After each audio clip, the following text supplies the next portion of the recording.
우리 옆에 계신 분들과 함께 인사하겠습니다. 잘 오셨습니다. 주님을 찬양하겠습니다. 하나님을 찬양할 때 우리 성도님들에게도 크신 하나님의 사랑과 은혜가 충만하게 임하시기를 축복합니다.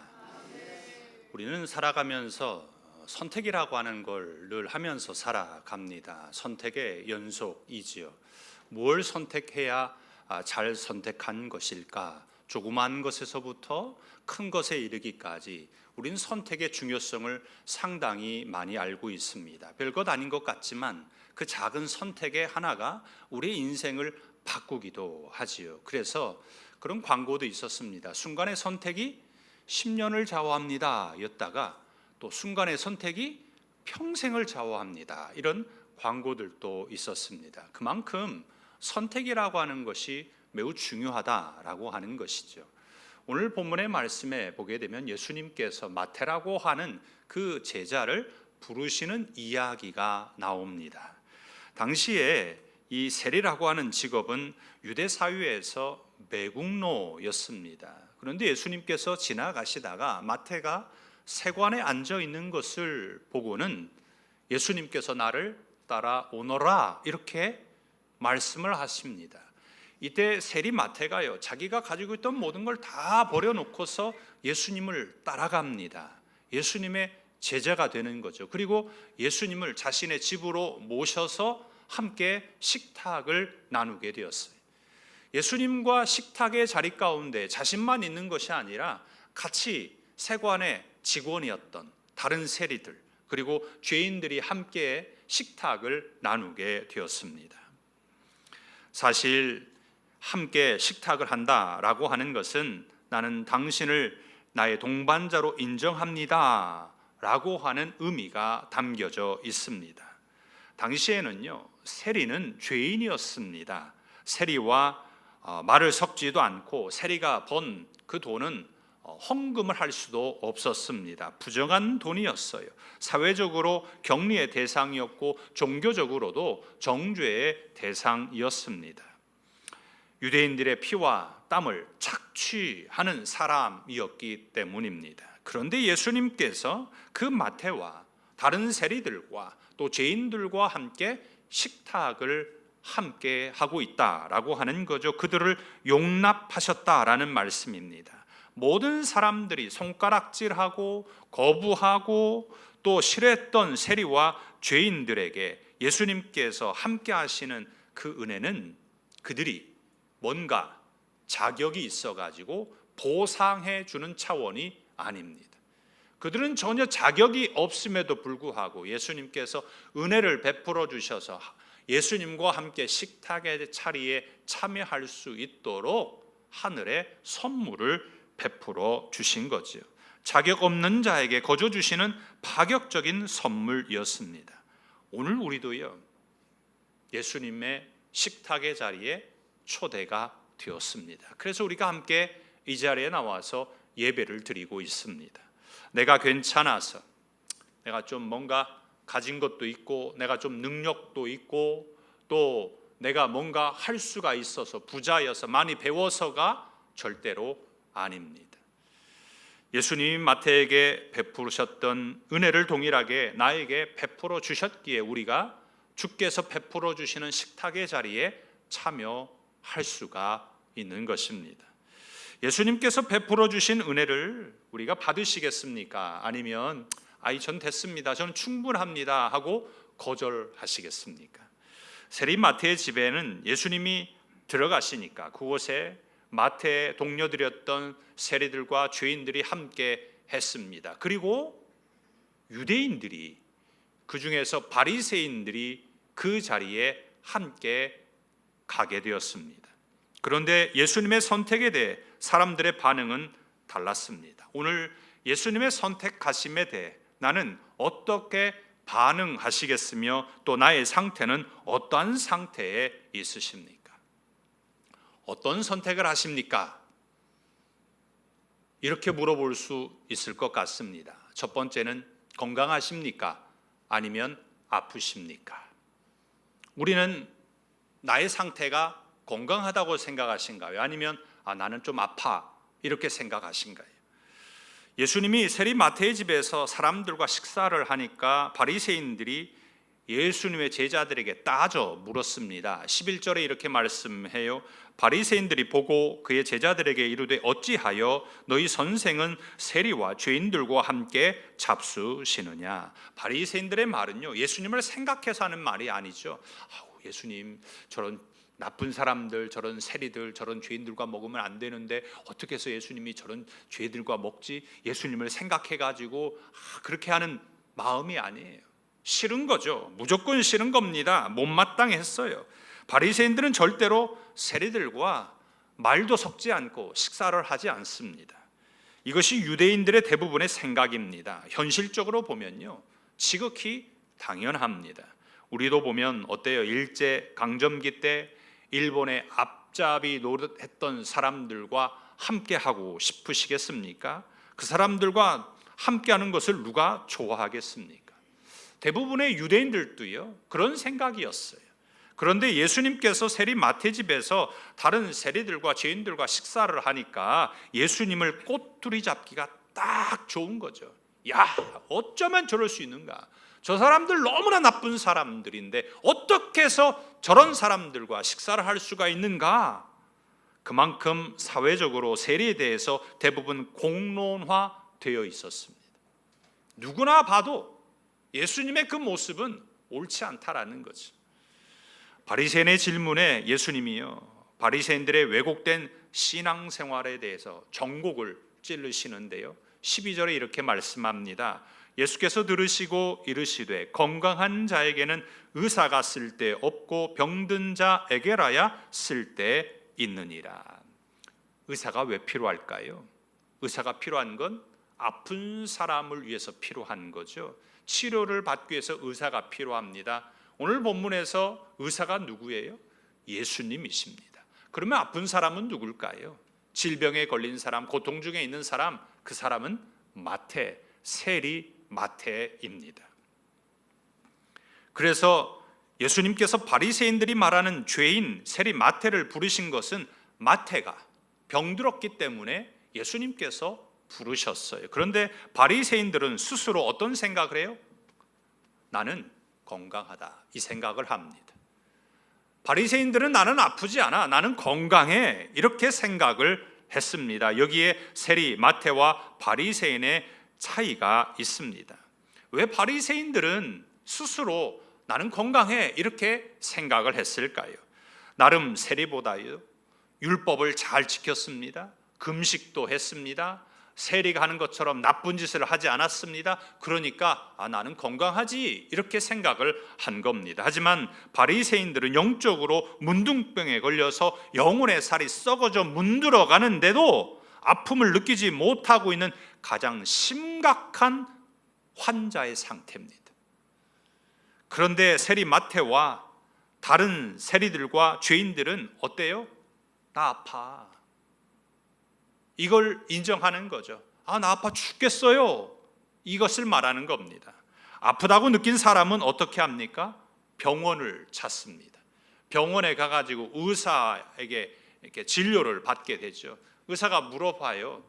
어디가 아프십니까? 그러면 환자 대부분들이 어디가 아프다고 말하죠. 예를 들어서 머리가 아픕니다, 이렇게만 말하는 환자도 있긴 하겠죠. 하지만 의사한테요 아주 세세하게 말합니다.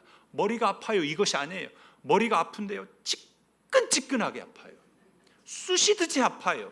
그런데 평상시에는 괜찮은데 잠잘 때 더 아픈 것 같아요.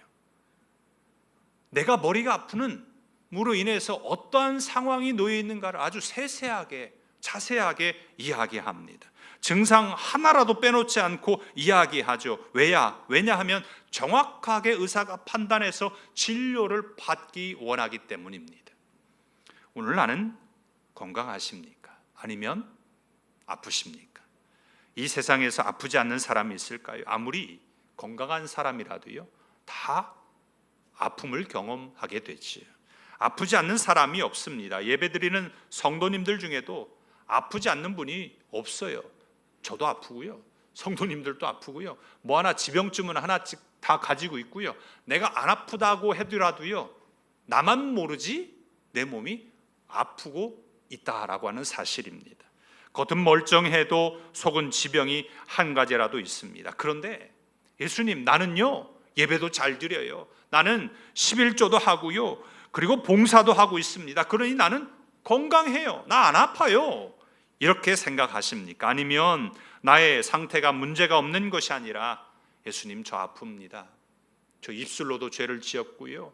생각으로도 죄를 지었고요. 알게 모르게 지은 죄가 너무나 많습니다. 강도 만난 사람을 도와주지도 않았어요. 하나님께 마땅히 드려야 될 것도 드리지 않았고요. 그리고 증인의 삶도 살지 못했습니다. 하나님, 저 아파요. 이렇게 고백하시겠습니까? 주 앞에서 나의 모든 죄를 고백하셔서 주의 치료하심으로 말미암아 또 용서받으시고 영육간에 강건하시기를 축복합니다. 어떤 선택을 하시겠습니까? 건강합니까? 아픕니까? 그리고 두 번째는요, 긍휼입니까? 제사입니까? 우리는 어떤 선택을 하시겠습니까? 예수님은 바리새인들이 너무나도 잘 알고 있는 말씀을 하나 해주십니다. 건강한 자에게는 의사가 쓸데없고 병든 자에게라야 의사가 쓸데있느니라. 이 말씀을 깨닫게 하기 위하여서 예수님께서 13절 말씀을 이렇게 하십니다. 너희는 가서 내가 긍휼을 원하고 제사를 원하지 아니하노라 하신 뜻이 무엇인지 배우라 했습니다. 이 말씀은요, 호세아 6장 6절의 말씀을 인용한 말씀입니다. 나는 인애를 원하고 제사를 원하지 아니하며 번제보다 하나님을 아는 것을 원하노라 라는 말씀입니다. 우리는 이 말씀을 오해하지 않아야 되는데, 하나님께서 제사 원하지 않는구나, 번제 원하지 않는구나, 이렇게 오해하면 안 됩니다. 제사, 예배 자체를 부정하는 것이 아니라 형식적인 신앙을 책망하고 계시는 겁니다. 하나님을 향한 마음이 없이 하나님께 제사했습니다. 오늘날로 말하면요, 예배 자리에 나오기는 했어요. 그런데 예배 자리에서 하나님께 집중하지 않고 딴 생각을 하는 거지요. 그래서 하나님 앞에 예물도 드리고 봉사도 하고 또 교제도 나누지만 하나님을 향한 마음이 전혀 없어요. 예배 드린다니까요, 헌금도 한다니까요, 봉사도 해요, 목장에서 목장원들과 교제도 나눠요. 그런데 하나님을 향한 마음은 누구만큼 또 없는 거지요. 여기서 인애라고 하는 단어는요, 히브리어로 헤세드라는 말입니다. 긍휼이라고 번역을 했는데요, 사랑의 마음입니다. 성전 안에서만 거룩한 척 하지 않고 세상 속에서 강도 만난 사람의 이웃이 되어 주는 것이죠. 그것이 긍휼의 마음이에요. 세리와 죄인에게 긍휼을 베푸는 것을 말합니다. 그래서 호세아 6장 6절에서 번제보다 하나님을 아는 것을 원하노라 했는데, 여기서 안다라고 하는 말은 지식적으로 아는 것이 아니에요. 하나님과의 관계를 말합니다. 하나님과 전혀 관계가 없이 제사를 드리면 어떻게 되겠습니까?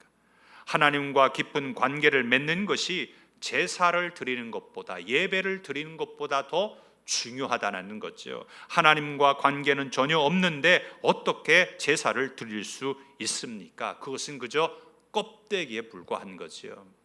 그래서 예수님께서 바리새인들에게 뜻이 무엇인지 분별하도록 해라, 이렇게 말씀했습니다. 무엇인지 배우라고 했어요. 바리새인들은 배우는 걸 잘했고 좋아했습니다. 그래서 호세아 6장 6절의 말씀을 인용을 할 때 금방 알아차렸어요. 지식으로 이해했습니다. 무슨 말인지 알아들었어요. 그런데 문제는 지식으로만 알고 있는 거예요. 헤세드의 의미, 긍휼, 조건 없는 하나님의 자비와 사랑은 깨닫지 못하고 있습니다. 바리새인들이 드리는 제사는요, 형식적으로는요 완벽했어요. 흠이 없습니다. 그리고 정해진 시간에 기도를 합니다. 흠이 없는 제물을 잘 골랐습니다. 그런데 그들의 마음에는 예수님이 말씀하시는 것처럼 천하보다도 귀한 한 영혼을 향한 긍휼한 마음이 없는 거예요. 세리와 죄인을 보면서 어떻게 하면 저 영혼을 구원할 수 있을까? 가슴 아파하면서 그 영혼을 위해 기도하고 궁율하고 또 사랑의 마음이 있는 것이 아니라 율법 어겼는데, 저거 잘못했는데, 저거 말씀대로 지키지 않았는데, 정죄하기만 한 거죠. 바리새인들은 궁율보다는 제사를 선택했습니다. 하지만 예수님은 제사보다 궁율이 더 중요하다고 말씀하십니다. 하나님이 원하시는 제사는 많은 성전의 제물과 아주 화려한 퍼포먼스가 아닙니다. 고통받고 있는 이웃들을 불쌍히 여기는 마음, 그들을 위해서 흘릴 수 있는 긍휼의 눈물의 그 마음이 필요합니다. 오늘 우리가 주께 나와 예배드리고 있습니다. 우리가 예배드리기 위해서 정장도 입으시고 깨끗하게 옷을 갈아입고 하나님 앞에 예배를 드립니다. 헌금도 준비해서 하나님 앞에 예물도 드립니다. 주방에서 봉사도 하고요, 찬양대로 수고도 하고요, 교사로 봉사하고요, 안내위원으로 보이는 곳에서 보이지 않는 곳에서 여러 모양으로 수고하고 애를 씁니다. 하지만 나의 일상의 삶의 모습은 어떠십니까? 교회 안에서, 아니면 가정 안에서, 직장 안에서, 사회 속에서 연약한 지체를 어떻게 바라보고 있으십니까? 바리새인처럼 아주 날카로운 율법의 눈으로 저 성도는 왜 저러지? 신앙생활을 왜 저렇게 하는 거야? 이렇게 바라보고 계십니까? 아니면 예수님의 긍휼의 눈으로 내가 어떻게 하면 도와줄 수 있을까? 힘들어 보이는데 어디 아픈 건 아닌가? 이렇게 바라보십니까? 하나님은 1000마리의 양의 기름보다 긍휼의 눈물과 자비의 손길을 더 기쁘게 받으십니다. 연약한 지체를 사랑하는 긍휼의 마음으로 참된 예배자가 되시기를 바랍니다. 그러면 하나님께서 우리가 드리는 예배, 이 제사도 기쁘게 받으실 줄 믿습니다. 어떤 선택을 하시겠습니까? 건강하십니까? 아프십니까? 그리고 우리 성도님들은 또한 긍휼입니까? 아니면 제사입니까? 그리고 세 번째는요, 의인입니까? 아니면 죄인입니까? 어떤 선택을 하시겠습니까? 바리새인들이 그들이 가장 잘 아는 말씀으로 이야기하고 예수님이 오신 목적을 밝히십니다. 예수님께서 세리 마태를 부르셔서 제자로 삼으시죠. 이렇게 세리 마태가 예수님의 제자가 될 수 있다라고 한다면 어느 누가 예수님의 제자가 될 수, 누구라도 다 될 수 있는 거죠. 죄인이 예수님의 제자가 되었다면 누구라도 예수님의 제자가 될 수 있지 않겠습니까? 만약에 예수님이 제자를 부르시는데 정치적으로나 아니면 경제적으로나 사회적으로 신분이 높은 사람만을 선택하셔서 부르셨다면 어떻게 되었을까요? 제사장만 예수님의 제자가 되고 많이 배운 사람만 예수님의 제자가 되고 그리고 건강하고 능력 있는 사람 그리고 똑똑한 사람 부자만 예수님의 제자가 된다면 모든 사람이 구원받는 예수님의 목적과는 맞지 않습니다. 예수님은 분명하게 말씀하십니다. 13절 하반절에 보면 나는 의인을 부르러 온 것이 아니요 죄인을 부르러 왔노라 하시니라. 예수님의 선택은요 의인이 아니라 누구예요? 죄인입니다. 그런데 사실 이 세상에 의인이 있어요? 없어요. 성경도 분명하게 말합니다. 의인은 없나니 하나도 없다 했습니다. 모든 사람들이 죄인이라는 거죠. 그래서 예수님의 선택은 모든 사람을 대상으로 하고 있습니다. 그런데 바리새인들은 어떻게 생각을 하고 있습니까? 나 의인인데, 나 율법으로는 흠이 없는데, 나 율법 잘 지켰는데, 나 의인인데, 이런 생각을 합니다. 세상에 의인이 없어요. 단지 자신이 스스로 의롭다고 착각하는 자칭 의인인 거죠. 그런데 죄인은 어떻습니까? 하나님 앞에서 심판을 받을 수밖에 없다라는 것을 깨닫고 엎드립니다. 나는 죄인이야 라고 하는 걸 인정하고 고백하는 거죠. 두 사람의 기도가 있습니다. 누가복음 18장에 보게 되면요, 예수님께서 자신을 의롭다고 믿고 다른 사람을 멸시하는 자들에게 비유로 말씀하시는 이야기가 하나 있는데요, 바리새인의 기도와 세리의 기도입니다.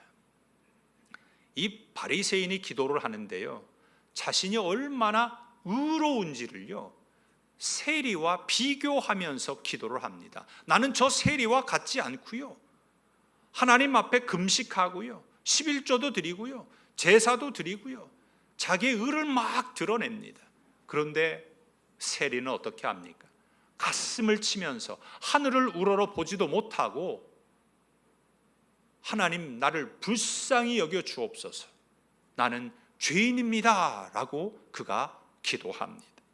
예수님께서 의롭다 여김을 받은 사람은 바리새인이 아니라 저 세리였다라고 말씀하셨습니다. 예수님의 구원의 초청은요, 죄인의 이름표를 달고 있는 사람에게 주어집니다. 내가 의인의 자리에 앉아 있으면요, 구원의 초청장을 받을 수 없어요.